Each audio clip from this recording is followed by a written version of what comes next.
você amiga, você amigo do canal Sou Mais Pop da Soul TV. Estamos aqui para mais um programa Hora da Prosa. E a prosa de hoje é com esse rapaz aqui, Clóvis Girardi, recém-eleito vereador na cidade de Santo André. Ele é mestrando da Universidade Federal do ABC e tem uma história, apesar de recente, uma história ainda pequena pelo fato de ser bastante jovem, mas intensa, com uma série de realizações já. Com vocês, Clóvis Girardi. Diga quem é você e o que você andou fazendo por aí, Clóvis. Olá, Jerônimo. Olá, você que nos assiste. Antes de começar, eu vou fazer a minha autodescrição muito rapidamente. Eu sou um homem branco de 1,80 m, cabelos pretos, barba preta, uso um óculos redondo, meio marrom, e hoje estou vestindo uma camisa na cor azul. Então essa é a minha autodescrição. Sugeriria também, se você quiser também fazer muito rapidinho, acho que é importante para a gente, do ponto de vista da inclusão, para pessoas que têm baixa visão ou têm deficiência visual. Maravilha. Então vamos lá. Eu sou Jerônimo, moreno, negro, né, pardo. Eu tenho cabelos grisalhos, maior parte brancos, uso óculos também. Um óculos que eu nem me lembro, acho que é preta a armação dele. E eu estou usando uma camisa rosa, de mangas curtas, e estamos aqui na sede da editora Copa Acesso, em frente ao painel do nosso amigo Ismu. Legal, muito bom. Bom, então, começando, né, quem é o Clóvis, falando um pouquinho de mim, aí, da minha trajetória mais pessoal, né, na minha formação, você falou, eu sou da UFABC, e são 9 anos de universidade. Eu entrei em 2015 na UFABC e ali eu me formei 2 vezes como bacharel em Ciências das Humanidades, depois bacharel em Planejamento Territorial, e agora no mestrado, avançando um pouquinho, especializando um pouquinho em Planejamento e Gestão do Território. Que são áreas difíceis muitas vezes de compreender, né? Porque a UFABC tem um pouco dessa novidade dos cursos que não são muito comuns, dos cursos que são inovadores. E eu acho que os cursos que eu tive a oportunidade de fazer, eles vão nesse sentido. Planejamento territorial, uma formação muito interdisciplinar, mistura ali um pouquinho de geografia, com direito, com políticas públicas, com geoprocessamento, enfim, uma formação também muito voltada para a gestão pública. E aí na carreira que eu escolhi, ou que eu fui escolhido para estar, acho que contribui muito a formação técnica mesmo que eu tive durante a graduação e agora no mestrado. Então, explicando um pouquinho do meu currículo, vai nesse sentido. Eu costumo dizer que uma vez me perguntaram, né, mas quem é o Clóvis? E eu costumo dizer que o Clóvis é um sonhador e que agora está começando a executar alguns dos sonhos que eu sonhei, dos sonhos que eu sonhei coletivamente. E, inclusive, o processo eleitoral mostrou muito de como é possível sonhar e realizar sonhos. E isso, agora nesse pós-eleição, né, a gente tem isso muito forte. Eu, na minha trajetória, eu trabalhei um pouquinho com cada coisa. Já estive no setor privado, trabalhei em empresas, já tentei empreender e aí eu não dei nada certo. Empreendimento, todos que eu tentei não vingaram e entendi que a minha vocação não era no setor privado, não era com empreendedorismo, era no serviço público. E aí eu trabalhei 4 anos na Assembleia Legislativa com o deputado Maurici, deputado estadual, e depois trabalhei 2 anos na Prefeitura de Diadema, e queria viver uma experiência de gestão. E nada melhor do que um laboratório como é Diadema para pegar esse laboratório de política pública adequada e de governos populares, enfim. É um laboratório importante para a minha formação política também, além da questão técnica, profissional, enfim. Então esses foram os últimos anos aí da minha trajetória, muito voltada para o serviço público, muito voltada também para a gestão pública, que é o que eu gosto muito de fazer, é onde eu gosto de estar. E agora num novo desafio, né? Que é a Câmara de Vereadores aqui de Santo André, que tem especificidades e, apesar de eu ter uma experiência já no Legislativo, completamente diferente, né? Ainda que a gente tenha boas referências. Isso é um panorama geral. E você, até chegar na universidade, como é que foi a sua formação básica? Você estudou em escola pública, privada? Como é que foi esse caminho? Misto, né? Eu tive acesso à educação que as gerações anteriores à minha e da minha família não tiveram. Então, a minha mãe não teve a oportunidade de estudar, concluir o ensino médio e tal, mas não teve a oportunidade de ir para a universidade. Minha avó nem isso, né? Então, eu acho que inclusive as políticas que a gente teve no governo Lula, sobretudo Lula 1 e 2, possibilitaram que pessoas como eu, que a família não tem uma trajetória de ensino superior e tal, mas pudessem acessar. E também permitiu que a gente tivesse em alguma medida acesso à renda e a trabalho. Isso permitiu que, ainda que com um grande desconto, etc. e tal, eu tivesse em algum momento uma formação em escola privada também, ali no ensino médio.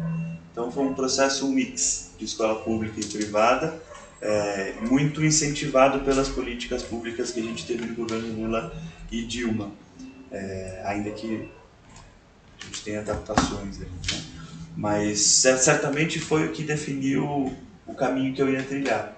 E eu acho que é a política pública que fez que eu tivesse acesso à educação, que a família tivesse acesso à renda e que eu acho que hoje, olhando para trás, né, eu faço uma grande avaliação sobre isso, de como eu sou filho das políticas do governo Lula, como eu sou filho do governo Lula, como eu sou filho dos governos populares, e é isso que eu levo para mim, além da questão técnica, né, da avaliação e tal, mas também uma gratidão pessoal muito grande. Recentemente, você foi eleito vereador aqui em Santo André. Numa primeira candidatura, né, um rapaz jovem, não tem 30 anos de idade ainda, primeira campanha eleitoral, você emplacou como um dos 3 eleitos da bancada do Partido dos Trabalhadores. Como é que você vê esse feito? Que efeito isso teve na pessoa do Clóvis? Como é que você ficou com o resultado dessa eleição? O primeiro dia eu fiquei meio assim, sabe quando você fica tanto esperando uma coisa, né? E aí quando essa coisa chega, você fica meio sem saber o que fazer, né? No primeiro dia eu fiquei, poxa, deu certo, e eu fiquei um pouco ainda sem reação. Inclusive no domingo, né, o dia de comemoração, a gente estava com uma parte da galera lá, tal, fazendo e acompanhando a apuração. Quando eu vi que tinha dado, cara, eu fiquei assim, pô, eu só queria agradecer, né? Chorei pra caramba, enquanto estava rolando a apuração, assim, quando você sente que vai dar, né? E ainda que tenha sido muito acirrado ali entre os companheiros do partido, né? Inclusive saudar os meus companheiros de bancada, né? O Thiago e o Wagner, que tiveram votações expressivas também, que mostraram que o PT tem muita condição de avançar, mas também a todos os outros da chapa, né? E a gente está aqui atrás com o mural do SMU, um grafite do SMU, que também foi candidato, que também contribuiu, porque a eleição de vereador é uma eleição coletiva, ainda que eu tenha a minha campanha, que eu tenha feito um esforço individual, mas sem a chapa, sem os outros companheiros e companheiras que se disponibilizaram a serem candidatos e candidatas, a gente não teria esse resultado, não estaria lá. Então, tem muita gratidão aos companheiros e companheiras que colocaram a cara para esse processo, que não é fácil, né? Muda completamente a sua vida. Eu faz sei lá quantos meses que eu não tenho um final de semana. E acho que daqui para frente não terei por alguns anos. Mas você muda a sua trajetória, você muda a forma de olhar e tudo vira preciso envolver um processo eleitoral nisso, né? Então acabou mexendo muito na minha vida e o pós-eleição eu acho que foi, para muita gente foi uma surpresa, mas para mim não foi. E agora que ganhou é fácil falar, né? Mas não foi uma surpresa porque eu acho que a gente tinha muita base consolidada. A gente tem trabalho consolidado, a gente tinha métricas para avaliação da campanha, a gente tinha um bom alcance de rede social, a gente tinha uma Universidade Federal do ABC que contribuiu muito para esse processo. Então, chegamos no dia da eleição e no dia anterior eu fui dormir tranquilo, sabendo que a gente ia ter um resultado expressivo E se eleger ou não, ia depender da chapa. E a chapa foi bem, enfim, acompanhando a Beth também, eu acho que cumpriu o seu papel e possibilitou que a gente tivesse uma bancada de 3, nós saímos de 1 para 3. Isso é muito significativo e mostra para a cidade também, mostra para as forças políticas que o PT segue sendo uma força importante em Santo André.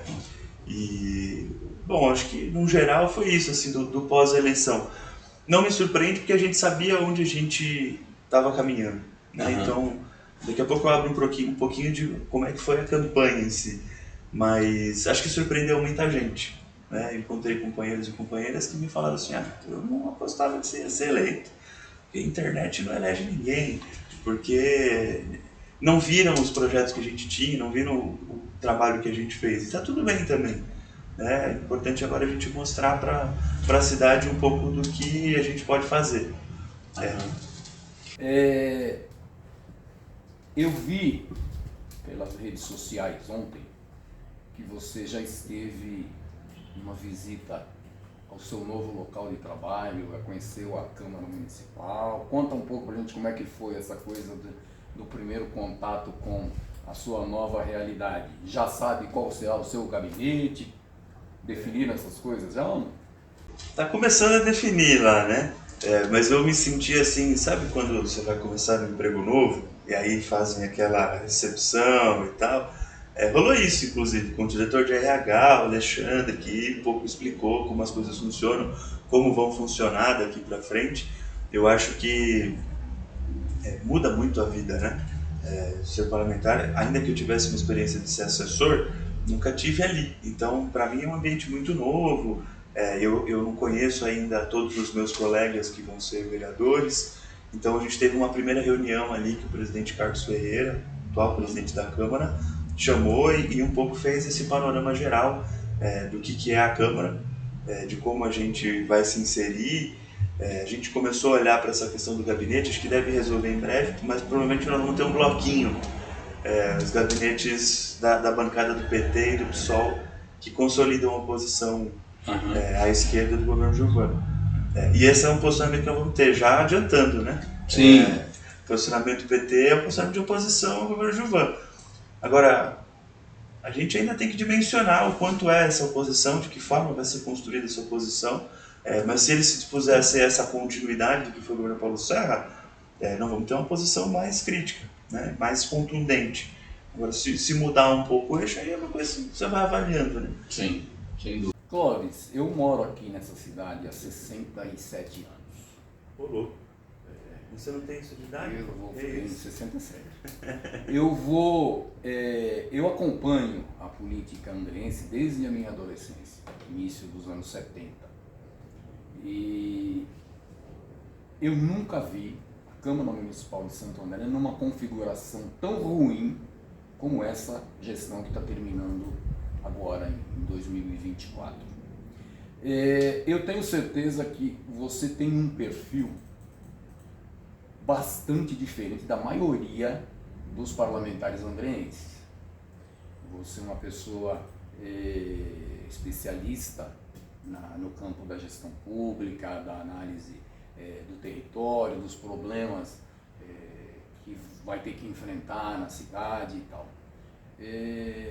E a grande maioria dos parlamentares, vários foram reeleitos inclusive, não tem informações muito diferentes da sua e tiveram uma atuação que, na minha opinião, deixou muito a desejar no quesito organização do território, identificação dos reais problemas da população, de saber onde é que a atuação parlamentar tinha que intervir para que pudesse melhorar a vida das pessoas. Como é que você está pensando na sua atuação parlamentar, considerando essas coisas que eu disse, né? Da dificuldade de identificação dos problemas da população? Como é que você pretende trabalhar com essas coisas? Já adiantou que, certamente, se o governo continuar na mesma linha desse que está terminando, vocês estarão numa oposição firme. Com certeza. Então, vamos lá, fala um pouco do que você está pensando.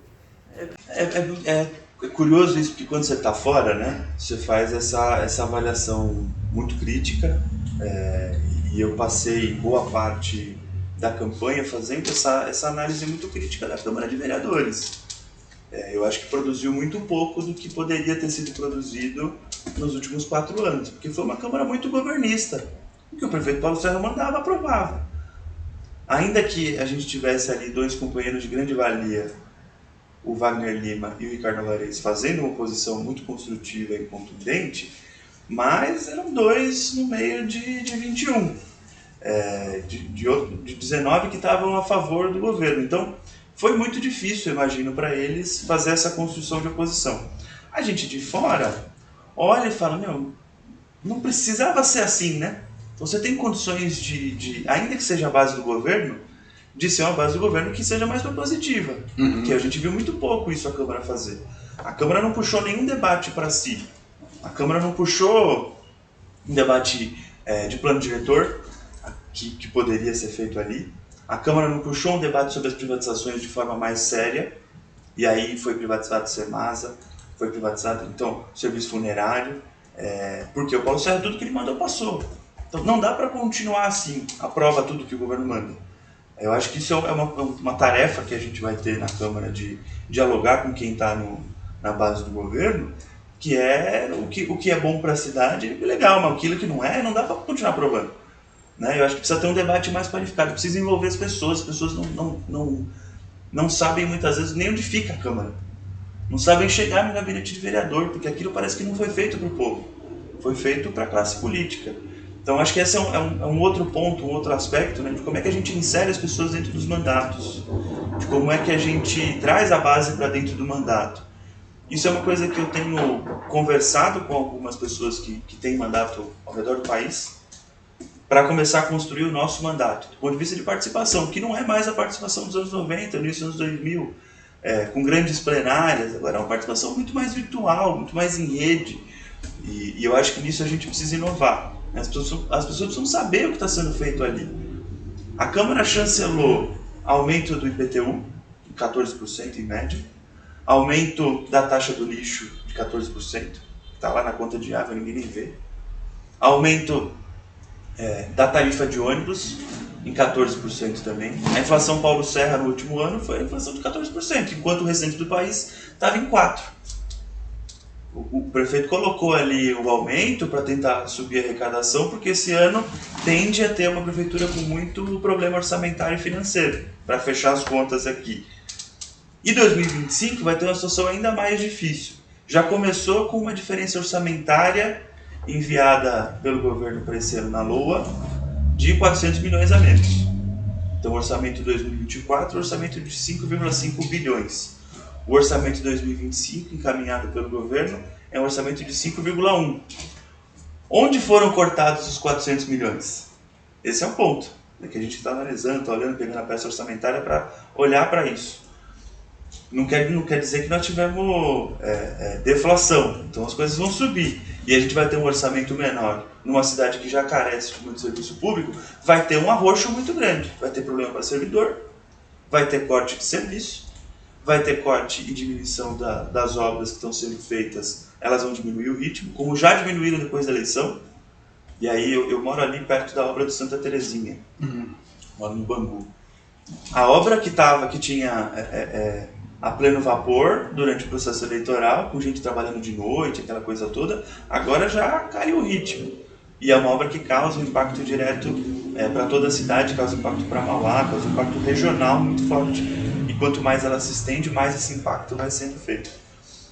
Então eu acho que tem essa questão orçamentária que a gente precisa olhar, tem uma necessidade de pautar temas importantes na Câmara, e ainda que a gente tenha um projeto lá sobre tarifa zero apresentado pelo Carlos Ferreira, e nós temos diferenças ideológicas contundentes, mas esse é um tema que eu acho que pode unificar a cidade, porque o custo do transporte hoje, ele impacta diretamente na vida das pessoas, né? Sempre impactou, mas nós temos um paradigma de que o transporte é pago, só que ele é público, e ele é um direito social, e ele deve ser gratuito. É como se a gente tivesse uma catraca na frente da escola, e a criança todo dia que fosse para a escola tivesse que passar um cartão para assistir aula. Nós precisamos mudar a lógica de como é tratado o transporte na cidade.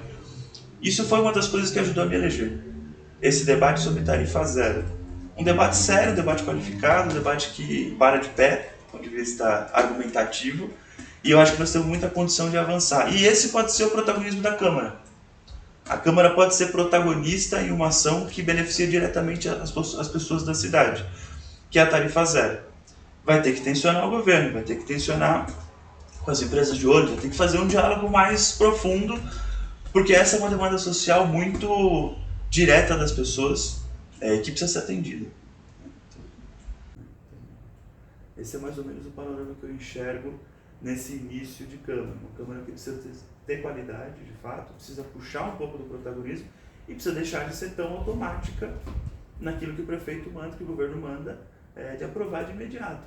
Não dá para ser mais assim. Acho que alguma autonomia a Câmara pode ter. Muito bem. Você vai compor uma bancada com pelo menos 2 pessoas já bastante experientes no meio político, que são Thiago Nogueira e Ricardo Alvarez, que têm a mesma origem. No início, eu me lembro que Thiago e Ricardo eram do mesmo grupo político dentro do partido. E Thiago foi, inclusive, coordenador da primeira campanha eleitoral do Ricardo Alvarez. A primeira eleição do Ricardo foi coordenada pelo Thiago. Os dois têm um posicionamento assim, onde fica claro a sua ideologia de esquerda, no enfrentamento às questões sociais. Thiago e Ricardo são muito incisivos na política. Thiago, quando foi vereador a primeira vez no governo do prefeito Aidan Rabin, o Thiago era a voz da oposição. Era sempre o Thiago quem provocava os grandes debates, questionava o governo, estava sempre na mídia discutindo as ações do Legislativo. Tem o Wagner Lima, que é oriundo do movimento sindical, já está no 2º mandato, e que eu diria assim que nesses 4 anos evoluiu bastante, né, depois que chegou na Câmara Municipal, e que também hoje já podemos dizer que tem bastante experiência na condução do trabalho no Legislativo. Como é que você pretende trabalhar com essas 3 experiências que estarão lá ao seu lado? Eu acho que a experiência nesse sentido ajuda, te dá uma segurança, te dá uma... Você olha para o lado, você vê que tem figuras que têm condições de... E é isso, né? É que nem eu tô me sentindo como se eu tivesse subido a categoria de base no futebol, e aí você começa a jogar com os profissionais ali, né? E aí você precisa de alguém que te dê confiança para ir para cima. Então, ainda que a gente tenha formação técnica qualificada e tal, mas o jogo da Câmara, o jogo do Legislativo, é importante você ter pessoas de referência. E eu acho que eu estou muito bem servido de professores ali. O Ricardo é um grande parceiro, o Thiago é um grande parceiro, o Wagner é um grande parceiro, cada um no seu estilo, né? Cada um da sua forma. E eu também vou ter a minha forma, né? Eu acho que, ainda que falte a experiência do dia a dia, cotidiana, eu acho que eu também aprendo rápido as coisas, né?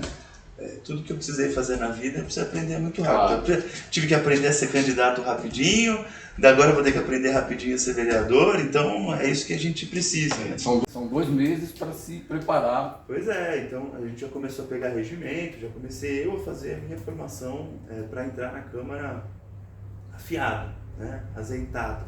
Então, e acho que o entrosamento nosso do time ali de oposição vai precisar ser muito grande, e acho que nós já estamos bem afinados. Acho que isso, muita tranquilidade, que eu vou ter grandes professores, e também acho que eu vou poder contribuir com a minha trajetória, né? Acho que todo mundo tem a sua importância, né? Mas eu chego assim com muita tranquilidade de que a galera que está lá já me acolheu muito bem, né? O Thiago também está voltando agora, né? Então, mas ele também conhece ali os meandros e tal, e já me acolheram muito bem, e isso acho que a gente vai ter muita coisa para construir junto, dando um protagonismo também partidário, que é importante, e acho que olhar, e aí essa é uma tarefa que a bancada precisa ter, e o campo progressista, de qual que é o projeto de cidade que a gente quer. Porque eu acho que o debate que a gente fez na campanha eleitoral, e a Beth estava à frente desse debate, não é uma responsabilidade exclusiva dela, é uma responsabilidade do nosso campo, eu acho que a gente apresentou menos do que poderia para a cidade. Eu acho que nós precisamos olhar agora, sentar, porque nós tivemos 2 reveses muito grandes, que foi a eleição no primeiro turno do Paulinho e agora do Gilvan. E a cidade deu um recado para a gente também, um recado de que a gente não está conseguindo dialogar. Tem poder econômico, tem tudo isso, né? Tem todas as ressalvas feitas. Mas o PT e o campo progressista em Santo André precisa apresentar um projeto de cidade. Qual que é a alternativa que nós vamos construir? E não é só olhar no retrovisor. E aí eu acho que isso é importante, assim, acho que a gente fez campanha em 2020 e 2024 olhando muito no retrovisor. Nós fizemos isso, nós fizemos aquilo, que é importante o legado do que a gente fez. Mas as pessoas querem saber o que a gente quer fazer. E isso eu acho que o PT tem pecado. Não só a nível local, mas a nível nacional. E eu acho que o governo Lula precisa melhorar também nesse sentido. Aí é uma crítica que eu faço internamente, faço externamente, precisa melhorar o discurso, precisa melhorar a proposta de país. O PT perdeu um pouco o norte de qual é o país que a gente quer. Né? Ainda que a gente tenha os valores muito bem consolidados, e que a gente tenha a história muito bem consolidada, e que a gente tenha legado, o que a gente vai fazer diferente daqui para frente? Isso é o que as pessoas esperam da gente. Isso é que as pessoas depositaram o voto lá, o 13477, apostando no Clóvis. Isso é o que eu ouvia na rua. Você pode ser uma esperança de algo diferente, de algo que vá além do que o PT apresentou até aqui, do que o campo progressista apresentou aqui, do que a cidade apresentou até aqui. Então, também é uma responsabilidade muito grande nossa, enquanto bancada, de construir o que é esse novo projeto. Que precisa ser novo, precisa inovar, precisa ir além de onde a gente já foi. Né? Clóvis, nós estamos nos aproximando do final do nosso jornal. É rápido, a entrevista, infelizmente, é tempo boa aqui. Né?